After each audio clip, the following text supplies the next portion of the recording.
Bonjour à tous, bienvenue sur Spargame. Alors, je suis Matt, Et moi Mag, et on va vous présenter le tout premier Matt et Mag Show. et on commence tout de suite avec l'actu cinéma. Non, l'actu ciné Mag. Et on commence par Batman The Dark Knight Rises qui sortira le 25 juillet. Donc qui durera ni plus ni moins de 2h44. Donc c'est toujours réalisé par Christopher Nolan avec Christian Bale dans le rôle de Batman. Alors le nouveau méchant qui sera Bane sera joué par Tom Hardy. Mais surtout la grosse surprise de ce Batman, c'est qu'il ne sera pas au Comic Con, ce qui est assez bizarre pour un super-héros. Alors on passe maintenant à Ghostbusters 3, donc SOS Fantôme. Donc le film a été repoussé car Dan Aykroyd il a choisi de changer de scénariste. Il a donc dit, et je cite, nous avons une nouvelle équipe qui travaille sur le scénario actuellement. Ce doit être parfait, c'est ce qui compte. Ça sert à rien de faire un film s'il n'est pas parfait. Voilà où nous en sommes. Ça c'est ce qu'il a dit. En gros, ils sont dans la merde. Si vous êtes fan, vous n'êtes pas prêt de voir le film. Alors maintenant, je vais vous parler d'un nounours qui est au box-office et un nounours classé X. Est-ce que ça vous rappellerait pas quelqu'un par hasard? I love little girls, they make me feel so good. I love. Donc voilà, ils ont déjà fait une recette de 54 millions de dollars, ce qui est déjà énorme. Alors maintenant, passons à Bilbo le Hobbit, un voyage inattendu, donc qui se jouera en deux parties, puisqu'il y a la partie 1, le voyage inattendu, et la partie 2, l'histoire d'un aller-retour. C'est plus ou moins la suite du Seigneur des Anneaux, mais c'est plus une extraction de personnages. Donc la partie 1 sortira le 12 décembre 2012, le 12-12-12, et il y a déjà 11 nouvelles photos qui circulent sur Internet. Donc la suite, l'histoire d'un aller-retour, sortira courant 2013. Donc maintenant, on va parler de The Amazing Spider-Man, qui est sorti le 4 juillet dernier. Donc c'est réalisé par Mark Webb, et le rôle principal est tenu par Andrew Garfield. Très drôle, Matt. Désolé. Alors, il y a plutôt des incohérences, comme dans ce film, on peut y voir Mary Jane blonde, alors que dans les films précédents et dans le comic, elle est rousse. Donc voilà, rien de nouveau sur ce film, à part qu'il a été dit sur la page Facebook officielle de ce film que ce sera une trilogie. Et puisque tu parles de The Amazing Spider-Man, on pourrait faire la transition avec l'actu jeu vidéo, car le jeu The Amazing Spider-Man a déjà été adapté. Dans l'ensemble, c'est un jeu assez bon, hein, les combats sont très bien foutus. La map qui est Manhattan est bien foutue aussi, les dialogues sont sympas. Par contre, il y a beaucoup de bugs graphiques dans le jeu et la campagne principale du jeu est peu attrayante. Mais bon, dans l'ensemble, ça va.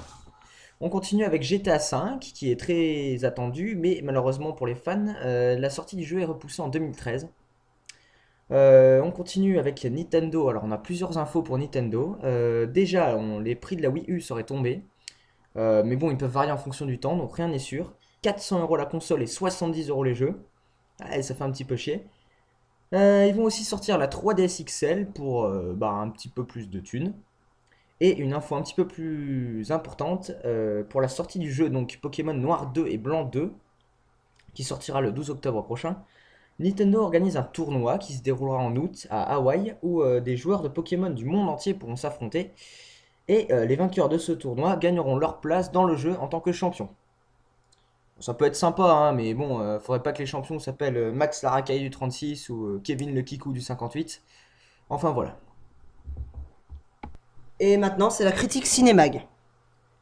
Donc je vais vous parler de Spider-Man 3, qui est le dernier de la trilogie de Sam Raimi. Il dure 2h13, donc c'est un très bon film, malgré quelques faux raccords comme un patron de resto italien qui parle espagnol, ou encore un présentateur télé qui louche. Ouais, remarquez, c'est assez pratique pour regarder et la caméra et le prompteur. Donc c'est déjà un bon film, déjà parce que c'est dû à de très bons acteurs, comme Tobey Maguire encore dans le rôle de Spider-Man, Mary Jane qui est jouée par Kristen Dunst, le bouffon vert qui est joué par James Franco, mais là vraiment t'es lourd, Matt. Oh, ça va. Bon, bref, Flint Marco qui est joué par Thomas Church. C'est bon, c'est fini. Et Venom qui est joué par Topher Grace. Donc, quelque chose m'a choqué, c'est que le film reste tout public malgré une violence assez réalisme.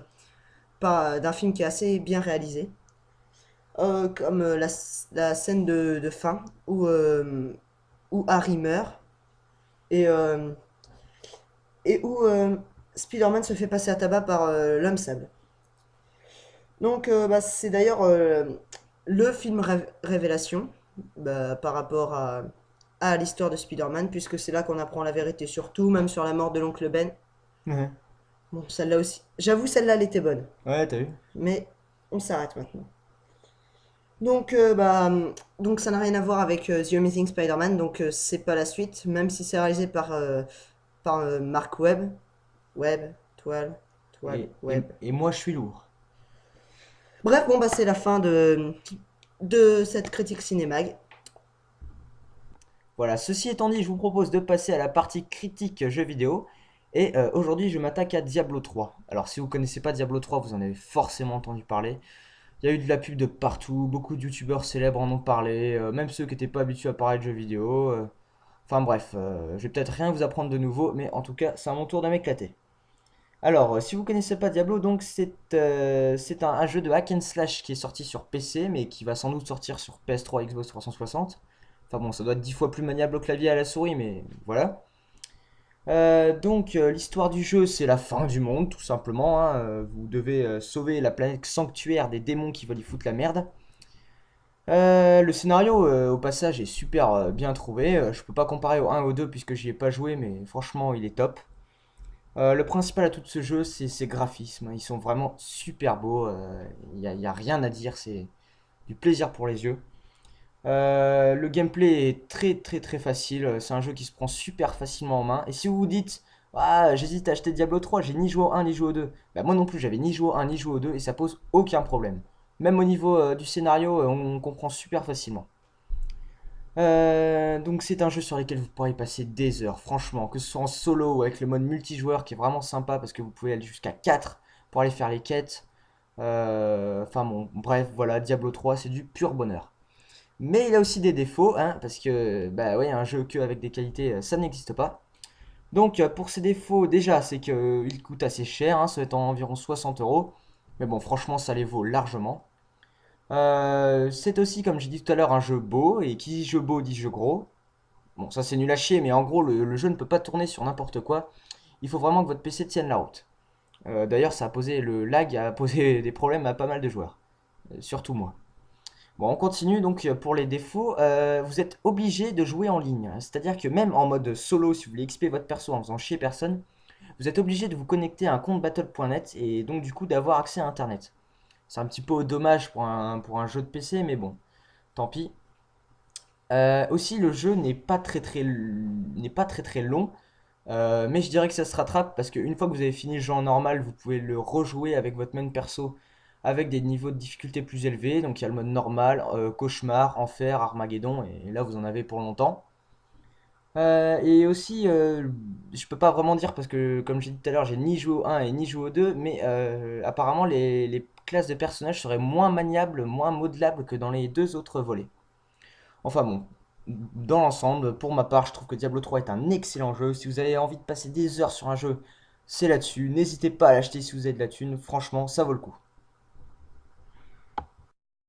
Et c'est également la fin de ce premier Mac Show. J'espère que ça vous a plu, ça vous a intéressé ou au moins que ça vous a fait marrer.